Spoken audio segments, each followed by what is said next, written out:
His fingers traced the curve of her jaw, tilting her face upward until she had no choice but to meet his gaze. Those dark eyes, cold enough to freeze empires, hot enough to burn through every wall she'd ever built. "Say it again," Park Ji-hoon commanded, his voice low, dangerous, wrapped in silk and steel. Amelia's breath caught in her throat. Her back pressed against the floor-to-ceiling windows of his penthouse, Seoul's glittering skyline sprawling 50 stories below them. His body caged hers. Not touching. Not yet. But close enough that she could feel the heat radiating from him, could smell the intoxicating blend of sandalwood and power that clung to skin. "I'm not saying it again," she whispered, defiance threading through her voice even as her heart hammered against her ribs. His lips curved. Not quite a smile. Something more predatory. "You begged me once, Amelia. You grabbed my face in front of 200 people and begged me to kiss you."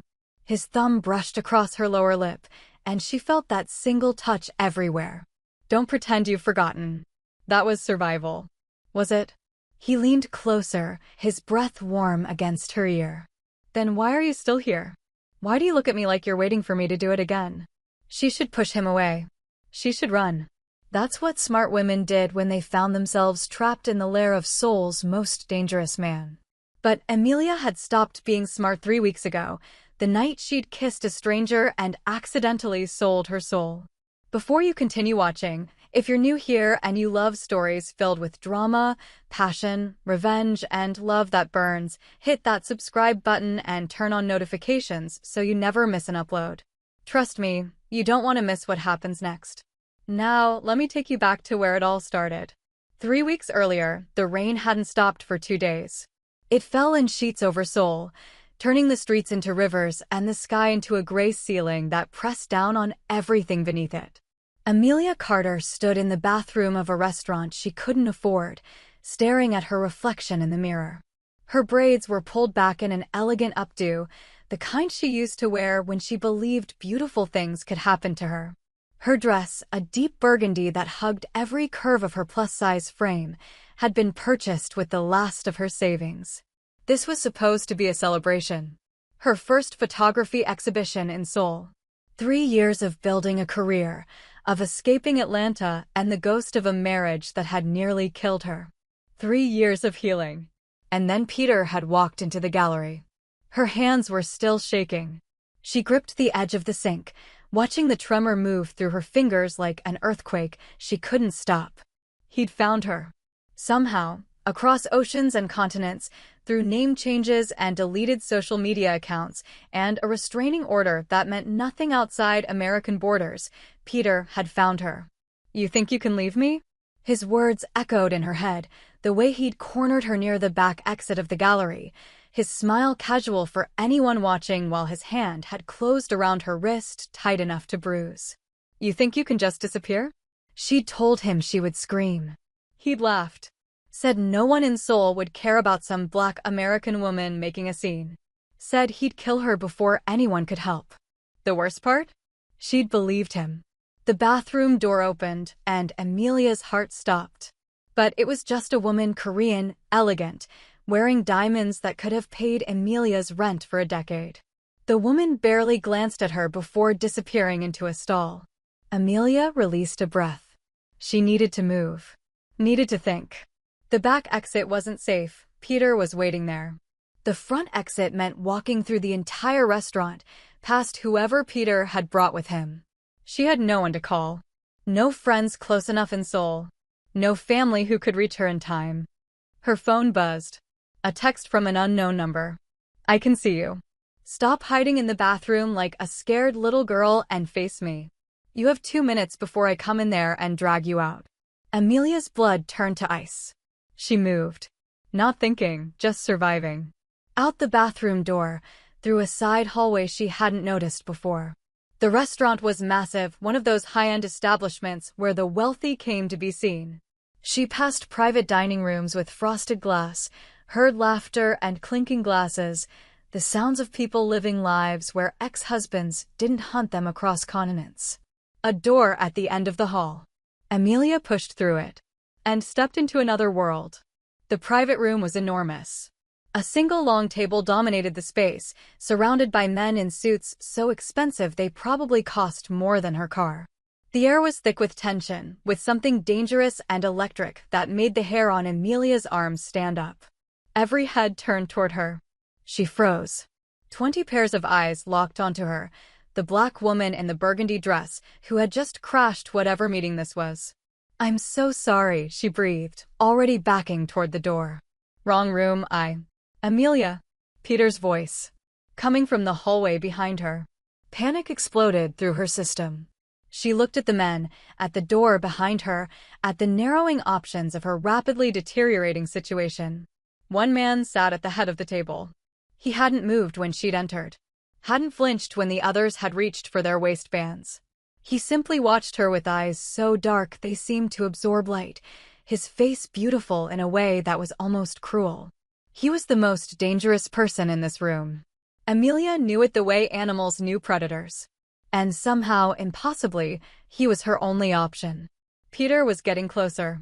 She could hear his footsteps, his voice calling her name like she was a dog who'd slipped her leash. Amelia made a decision that would change her life forever. She walked straight toward the man at the head of the table.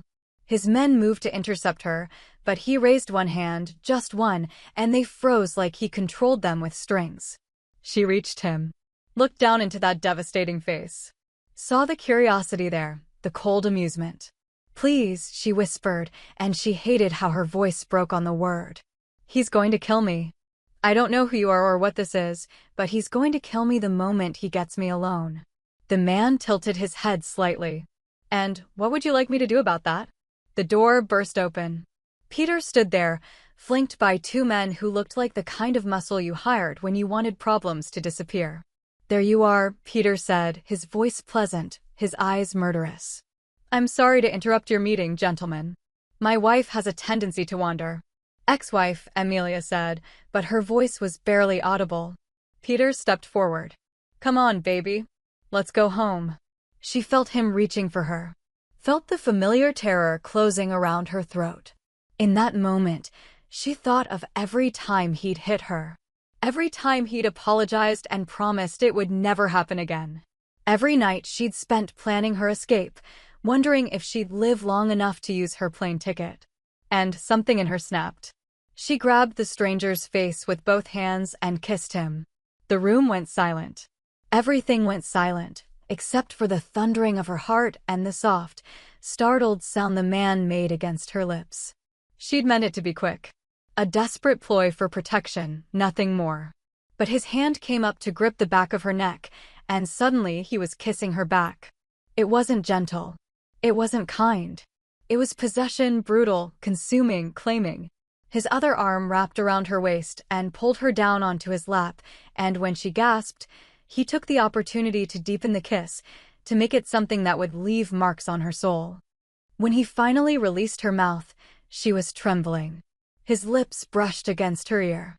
"Play along," he murmured, so soft that only she could hear, "and I'll make sure he never touches you again." Then he looked up at Peter with a smile that didn't reach his eyes.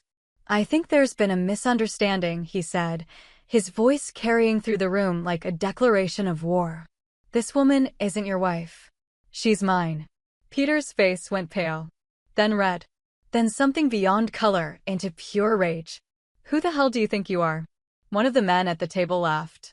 Actually laughed. "You really don't know?" Peter's muscles shifted nervously. One of them leaned in and whispered something. Amelia watched Peter's expression change, watched the rage curdle into something like fear. "You're Park Ji-hoon," Peter said slowly. The man beneath Amelia, Ji-hoon, smiled. "And you've just walked into my restaurant, interrupted my meeting, and tried to claim my woman belongs to you." He stroked Amelia's back, casual, proprietary. "I'm curious how you'd like to proceed." Peter opened his mouth, closed it. His hands were shaking now, and Amelia felt a savage satisfaction at seeing her tormentor suddenly on the other end of fear. "There's been a misunderstanding," Peter said, the words coming out stilted, careful. "I apologize for the interruption." Apology not accepted. Ji-hoon's voice had gone cold. "Kong. Show our guest and his friends the exit." Make sure they understand they're never to come within 100 meters of my woman again. The man who had laughed stood up. He was massive, easily 6'4", with shoulders like a linebacker. And if they don't understand? Help them understand. Peter was dragged out. His hired muscle didn't even try to fight. And through all of it, Amelia sat frozen on the lap of a man she'd just kissed without permission, a man who had claimed her as his property in front of a room full of criminals. When the door closed and silence fell, Ji-hoon's grip on her waist loosened. You can breathe now. She realized she'd been holding her breath. She exhaled shakily and tried to stand, but his hand stayed firmly at her hip. Not yet, he said. We need to have a conversation. About what? He looked at her with those dark eyes, and she felt something shift in the air between them. About the fact that you just kissed me in front of my entire leadership team. About the fact that there are cameras in this room, which means our little performance will be on every gossip site in Seoul by morning. His thumb traced a slow circle on her hip. About the fact that if I don't follow through on what I just claimed, I'll look weak. And I don't look weak, Amelia. Her stomach dropped. How do you know my name? Your ex said it when he was calling for you like a lost dog. His jaw tightened slightly. I don't like men who hurt women. I especially don't like men who think money and muscle give them the right to break beautiful things. Beautiful things. She shouldn't have felt anything at those words. Not from a man who was clearly more dangerous than Peter could ever dream of being. I'm sorry, she said. I panicked. I didn't mean to get you involved in my problems, and I definitely didn't mean to. She gestured vaguely at their current position, at her body still pressed against his. Kiss me like your life depended on it? He almost smiled. Almost. Your life did depend on it. So I suppose I can understand the impulse. She needed to get off his lap. She needed to leave this room and figure out how to disappear again, how to run from Peter and now from whatever mess she'd created with this stranger. Let me go, she said. Please. I'll figure out my own problems. You don't need to. Here's what's going to happen. His voice cut through her protests like a blade. By morning, every gossip outlet in Korea will be running stories about Park Ji-hoon's mysterious new woman. Your ex will see them. His people will see them. And they'll know that touching you means going to war with me. Amelia stared at him. You don't even know me. I know that you were brave enough to walk into a room full of dangerous men and beg the most dangerous one for help. I know that you kissed me like you were drowning and I was oxygen. And I know that I haven't been this interested in anything in years. His fingers traced up her spine, and she shivered despite herself. Stay with me, he said, and it wasn't quite a request. Let me protect you. Let the world believe what we've already shown them. And what do you get out of it? His smile was slow, dangerous, devastating. I get you, Amelia. In my home. In my life. In my debt.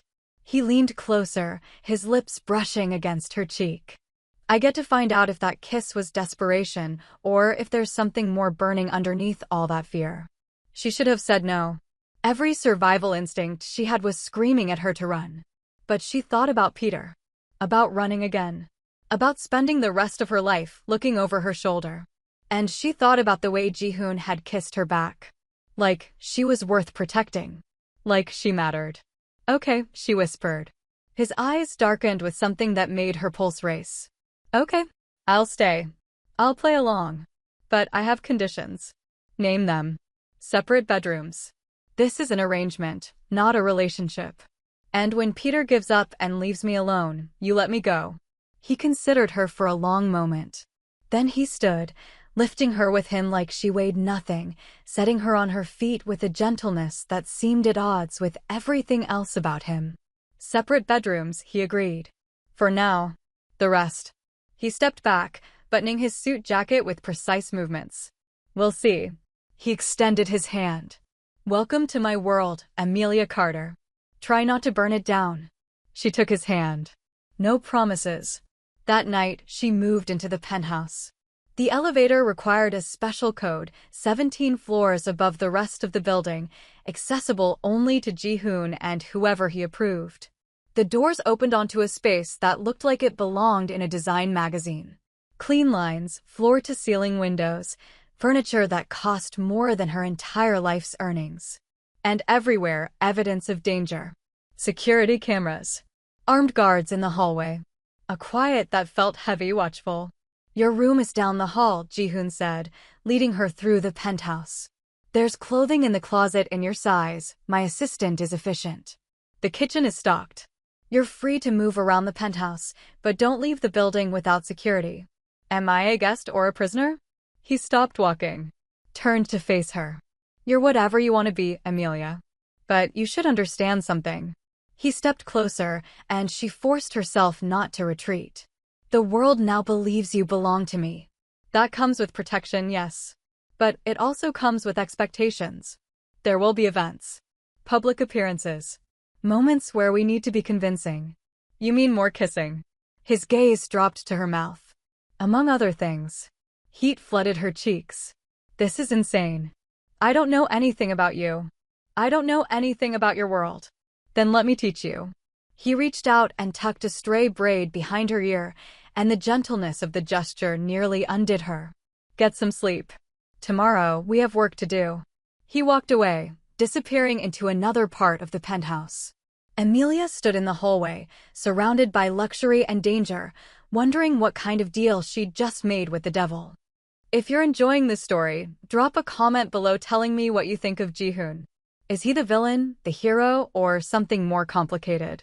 And don't forget to like this video, it helps more people discover these stories. Now, let's continue. The first week was an education. Amelia learned that Park Ji-hoon ran an empire that stretched across legal and illegal territories. Real estate development that cleaned money from gambling operations. Nightclubs that served as fronts for information gathering. A shipping company that moved things customs agents preferred not to see. She learned that he was feared, genuinely, deeply feared, by everyone from street-level criminals to corporate executives. That his name was spoken in whispers. That the men who worked for him would die before betraying him. She learned that he never raised his voice. Never had to. That his anger was cold rather than hot, and it was the cold that made him terrifying.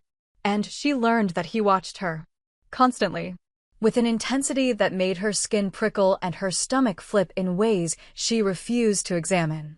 They ate breakfast together every morning. Ji-hoon insisted on it. It's about routine, he explained on the third day, pouring her tea with hands that had probably killed people. Building intimacy. When we appear in public, we need to look like we've shared 1,000 mornings, not like strangers playing pretend. Is that why you keep asking about my childhood? I ask because I'm interested. He set down the teapot. You grew up in Atlanta. Your mother was a nurse. Your father left when you were 7. You put yourself through art school. You married Peter when you were 23 because he made you feel safe. His jaw tightened. How long did it take for him to stop pretending? Amelia's hands wrapped around her teacup. 6 months. The first time was small. He grabbed my arm too hard during an argument. He apologized. Said it would never happen again. But it did. It always does. She stared into her tea. It got worse gradually. By the time I realized how bad it was, I felt trapped. He controlled the money. The house was in his name. My friends had slowly disappeared. He'd driven them away without me noticing. And I was so ashamed. Of what? Of being the kind of woman who stayed. I'd always sworn I would never be that woman, you know? I watched my mother stay with my father while he made her small and sad, and I promised myself I'd be different. She laughed bitterly. Turns out it's not that simple. Ji-hoon was quiet for a moment. When he spoke, his voice was softer than she'd ever heard it. How did you get out? He put me in the hospital. Told the doctors I fell down the stairs. But the nurse, she saw the bruises on my wrists. The old scars. She gave me information about shelters, resources. She helped me understand that I could leave. And the restraining order? It was supposed to protect me. But Peter has money. Connections. When I left Atlanta, I knew he would come looking eventually. I just hoped I'd have more time. Ji-hoon reached across the table and took her hand. His palm was warm, his grip firm but not confining. He will never touch you again. I swear it on my life. She believed him. That was the terrifying part. By the end of the first week, the gossip sites had exploded. Park Jae-hoon's mystery woman, who is the curvy American beauty? Mafia boss goes public with shocking romance. The kiss that stopped Seoul. Inside Ji-hoon's secret love affair. The photos from the restaurant were everywhere. Amelia saw herself in them, saw the desperation in her eyes transform into something else the moment Ji-hoon kissed her back. They looked like lovers. They looked like they were burning for each other. And somewhere across the city, Peter was seeing them too. The threat started on day 8. Flowers delivered to the penthouse lobby. A card attached. Did you think changing men would save you? I found you once. I'll find you again. Ji-hoon read the card with an expression that made the temperature in the room drop 10 degrees. He's testing boundaries. Seeing how close he can get. What do? We send a message back. Ji-hoon pulled out his phone, typed something rapidly. Get dressed. Something stunning. We're going out. The nightclub was called Obsidian. It occupied the top 3 floors of a building in Gangnam, accessible only by private elevator. When Amelia stepped inside, wearing a black dress that made her feel powerful and exposed in equal measure, she understood immediately that this was Ji-hoon's territory. The energy changed when he walked in. Conversations paused. Heads turned. People watched with fear and fascination as the most dangerous man in Seoul moved through the crowd with his hand on the small of her back. VIP section. Champagne that cost more than her monthly grocery budget. And everywhere, cameras. Phones raised. People pretending not to stare while recording everything. Smile, Ji-hoon murmured against her ear. Look at me like you can't imagine being anywhere else. She turned to face him.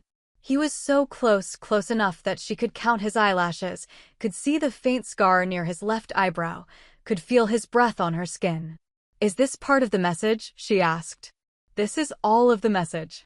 His hand came up to cup her face, and she leaned into his touch without meaning to. Every video taken tonight will reach Peter within hours. Every image will show him exactly what he's lost. And when he sees this, he kissed her. It was different from the first time. The first time had been desperate, survival-driven, chaotic. This was deliberate. Controlled. He kissed her like he was making art, like every movement of his lips was calculated to destroy her completely. And God help her, she kissed him back. Her fingers curled into the lapels of his jacket. She pulled him closer without thinking, and she felt his smile against her mouth. The kiss deepened, became something that felt less like performance and more like confession. When he pulled away, she was breathing hard. So was he. That wasn't fake, she whispered. No. His thumb traced her cheekbone. It wasn't. Across the club, someone was definitely filming. Amelia couldn't bring herself to care. The second week brought escalation. Peter tried to have Ji-hoon killed. It was sloppy, amateur assassins hired through a chain of intermediaries, men who didn't know who they were targeting until it was too late. They were intercepted before they reached the penthouse. Ji-hoon didn't tell her what happened to them. She didn't ask. But she saw the change in him afterward. A hardness that hadn't been there before, an edge that made his men move more carefully around him. He was planning something. She could see it in the way he took meetings late into the night, in the quiet conversations that stopped when she entered the room. What are you going to do? She asked him one night. They were standing on the balcony of the penthouse, the city sprawling beneath them like a galaxy of lights. About Peter. What would you like me to do? I don't know. I've spent so long just trying to survive him that I never thought about. She trailed off. Ending him? I don't want you to kill him. She turned to face Ji-hoon. I don't want that on my conscience. Or yours. You think I have a conscience? I think you pretend not to. But I've seen how you treat your people. How you protected me when you didn't have to. You're not a monster, Ji-hoon. No matter how hard you try to convince the world otherwise. He was quiet for a long moment. Then he stepped closer, close enough that she had to tilt her head back to maintain eye contact. I won't kill him, he said finally. But I will destroy everything he has. His money. His reputation. His power. By the time I'm done, Peter Carter will have nothing left but the knowledge of what he lost when he tried to break you. And then you'll be free. His voice was rough. To leave. To stay. Whatever you want. She should have felt relief. Instead, she felt something like loss. What if I don't want to leave? The words hung between them. Ji-hoon's expression shifted, surprise, followed by something heated and hungry that made her breath catch. "Then you stay," he said. "Not as an arrangement. Not as a performance." He cupped her face in both hands. "As mine. Really mine. I barely know you. You know me better than anyone has in years." He pressed his forehead to hers. "You know that I'm selfish and possessive and probably incapable of loving anyone the right way. But you also know that I would burn this city to the ground before I let anyone hurt you. Is that not enough?" She should have said no. Should have reminded herself that this was temporary, that she'd promised herself she would never belong to another man again. But looking into his eyes, those dark, desperate, dangerous eyes, she couldn't find the lie. "It's enough," she whispered. He kissed her like a man starving. Like she was water in a desert, like she was the first beautiful thing he'd ever seen. His hands tangled in her braids, pulled her closer until there was no space between them, until she couldn't tell where she ended and he began. When they finally broke apart, gasping, he swept her into his arms and carried her inside. "Last chance," he said, pausing at the door to his bedroom. "Tell me to stop and I'll stop. Don't stop." She pulled his face down to hers. "Don't ever stop." The night shattered around them. By morning, everything had changed.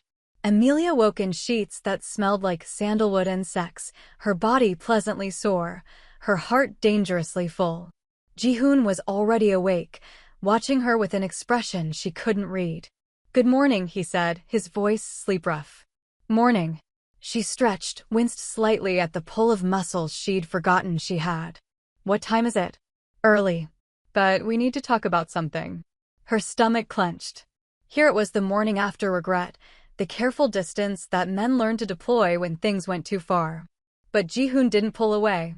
Instead, he pulled her closer, tucking her against his chest like she fit there naturally. "My men intercepted a message last night," he said. "Peter is planning something bigger. He's been reaching out to my enemies, trying to build alliances against me." "He's that desperate?" "You underestimate how much he hates losing what he considers his." Ji-hoon's arm tightened around her. "I'm accelerating my plans. Within 48 hours, Peter Carter will be destroyed financially and legally. I have evidence of crimes he committed in the United States, enough to have him extradited and imprisoned for decades." "Evidence? How did you?" "I have resources. And I've been using them to take apart every piece of his life since the night he walked into my restaurant." Ji-hoon pressed a kiss to the top of her head. "But there's a complication." "What kind of complication?" "To deliver the evidence, I need to work with American federal agents. Which means stepping into a spotlight I've spent years avoiding. It could expose parts of my organization. Endanger my people." Amelia sat up, the sheets pooling around her waist. "You can't do that. You can't risk everything just to protect you." He sat up too, facing her. "I've been running an empire for 15 years, Amelia. Building power, accumulating enemies, making myself untouchable. And in all that time, I never once found something worth risking it for." He took her hand. "Until you." "Ji-hoon. Let me finish." He lifted her hand to his lips, pressed a kiss to her knuckles. "I've already made arrangements.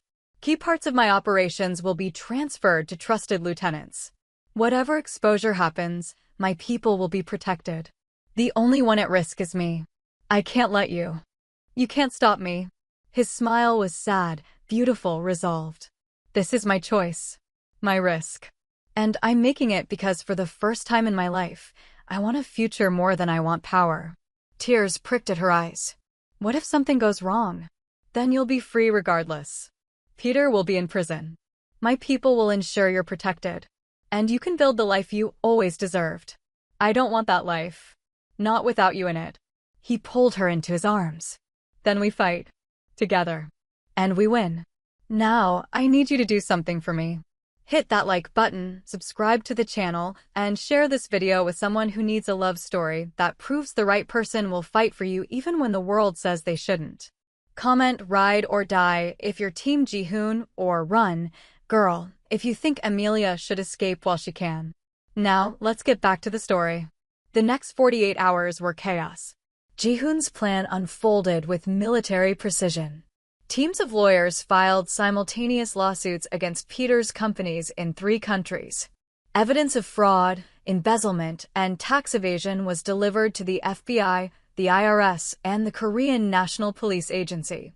News outlets received anonymous tips about Peter Carter's history of domestic violence, complete with hospital records, police reports, and testimony from other women he'd hurt. The exposure was total, complete, devastating. By the second day, Peter's accounts were frozen. His business partners were fleeing like rats from a sinking ship. His face was all over the news, not as a powerful businessman, but as an alleged criminal and abuser. Amelia watched the coverage from the penthouse, Ji-hoon beside her. "How do you feel?" he asked. "I don't know." She pressed a hand to her chest, trying to identify the strange sensation there. Relieved. Vindicated. And also sad. Sad? That it took all of this. That I had to run to another country and accidentally kiss a mafia boss just to be believed. That there are probably hundreds of women still trapped with men like Peter who don't have Park Ji-hoon in their corner. He pulled her close. One battle at a time. We won this one. They won. For a few hours, it felt like the war was over. And then Peter played his final card. The fire started at midnight. Amelia woke to alarms and the smell of smoke and Ji-hoon already on his feet, issuing rapid commands into his phone. Armed men flooded the penthouse. Someone wrapped her in a robe and shoved shoes onto her feet. "What's happening?" she demanded. "The building's been compromised." Kong appeared at her side, his face grim. "We're evacuating you." "Where's Ji-hoon?" "Handling it. He told me to get you out. Now move." She was rushed into a private elevator, down 17 floors to an underground garage where armored vehicles waited. Everything happened so fast, men with guns, headlights, the screech of tires on concrete. And then they stopped. Peter stood in the middle of the exit, flanked by men with weapons, a detonator in his hand. "Did you really think I'd let you walk away?" he called out, his voice echoing through the garage. "Did you think any of this would actually end?" King's hand pressed Amelia back into the car. "Stay down." But she couldn't. She couldn't cower anymore. Couldn't hide while men fought over her like she was property. She opened the car door and stepped out. "Amelia, no," Kong grabbed for her, but she was already walking forward. Peter's eyes locked onto her. For a moment, she saw it all, the charm that had drawn her in, the rage that had broken her, the obsession that had followed her across the world.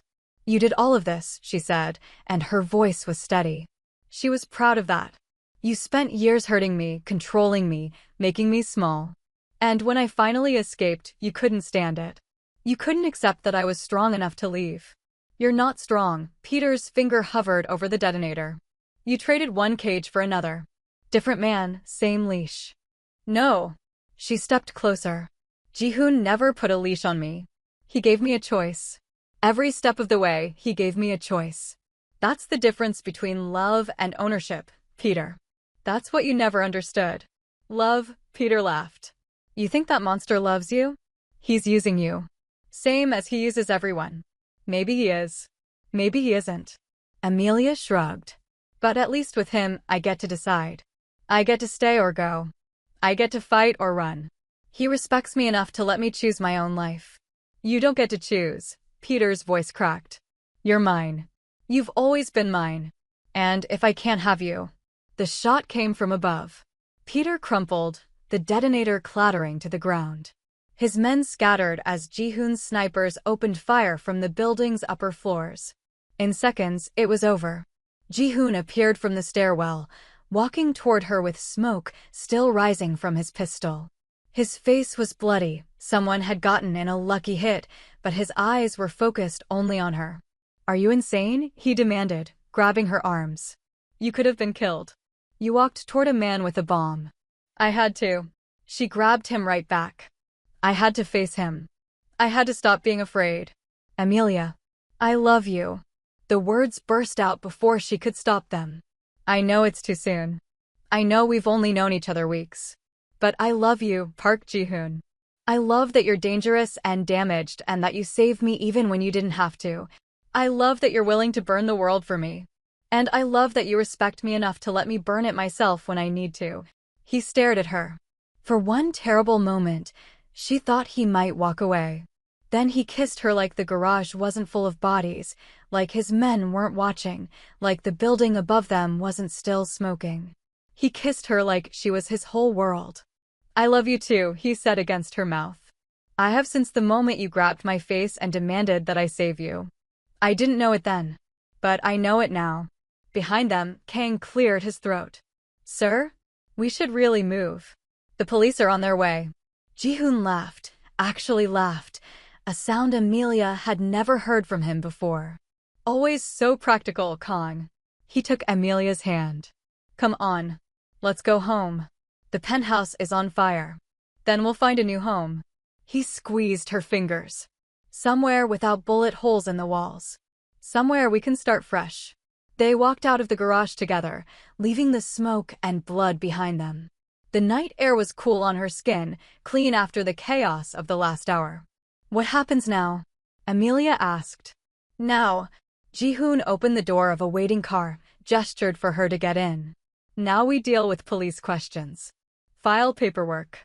Probably spend the next few months untangling the legal mess your ex left behind. That sounds exhausting. It will be. He slid in beside her. But after that? I was thinking we could take a trip. Somewhere warm. Somewhere without any mafia politics or ex-husbands. Is Park Ji-hoon capable of a real vacation? For you. He leaned over, pressed a kiss to her forehead. I'm willing to try. The car pulled away from the building. In the rearview mirror, Amelia could see the penthouse, their penthouse, with smoke still pouring from the upper floors. Everything she'd brought with her to Seoul was probably destroyed. The remnants of her old life, the photography equipment, the careful normalcy she'd tried to build. But beside her sat a man who had killed for her, who had risked everything for her, who looked at her like she was worth more than empires. Hey, she said. Thank you. For saving me. For choosing me. For. She gestured vaguely at everything. Ji-hoon's hand found hers in the darkness of the car. You saved yourself, Amelia. You just needed someone to hold the door open. 6 months later. The gallery was packed. Amelia's second exhibition in Seoul had drawn 3 times the crowd of her first. Her photographs lined the walls, images of strength and vulnerability, of love and danger, of a woman finding herself in the most unexpected places. The centerpiece was a portrait of Ji-hoon. She'd taken it early one morning, before he'd woken up completely. His face soft with sleep, the morning light turning his skin golden. He'd protested when she'd shown it to him, said it revealed too much, made him look human. That was exactly why she loved it. You've made me a spectacle, he murmured now, coming up behind her. His arms wrapped around her waist, pulling her back against his chest. You make yourself a spectacle. I just documented it. He hummed against her ear. I've been thinking. Dangerous pastime. I want to make this official. The pretending to be together. The arrangement. His hand moved to her hip, steadying her. I want it to be real. Permanently. She turned in his arms, looked up at his face, that beautiful, dangerous face she'd grown to love more than anything. Are you asking me to marry you in the middle of my gallery opening? Would you prefer a more dramatic setting? I could arrange explosions. A car chase. Perhaps another kiss in front of cameras. She laughed. I think I've had enough drama to last a lifetime. Then say yes. He pulled a ring from his pocket, a simple band with a single diamond, elegant and understated. Say yes, and I promise to spend the rest of my life giving you exactly the amount of drama you want. No more. No less. The crowd around them had gone quiet. Amelia could see phones raised, could hear whispers spreading through the gallery. Another moment that would end up on gossip sites. Another headline. But she didn't care. Because for the first time in her life, she wasn't performing survival. She wasn't pretending. She was simply standing in her own truth, with a man who loved her for exactly who she was. Yes, she said. Obviously yes. He slid the ring onto her finger. Kissed her until the gallery erupted in applause. And when they finally came up for air, grinning like idiots, she realized something. She had walked into a room of dangerous men and demanded to be saved. But what she'd actually found was something better. She'd found the courage to save herself. And she'd found someone worth building a new life with. The kiss that had started as desperation had become her destiny. And she wouldn't have had it any other way. Thank you so much for watching until the end of this story. If Amelia and Jihoon's journey made you feel something, hope, excitement, butterflies, drop an emoji in the comments to let me know. Hit that subscribe button and turn on notifications so you never miss another story. And share this video with someone who loves love stories with a little danger, a lot of drama, and happily ever afters that are actually earned. I'll see you in the next one. Stay beautiful. Stay dangerous.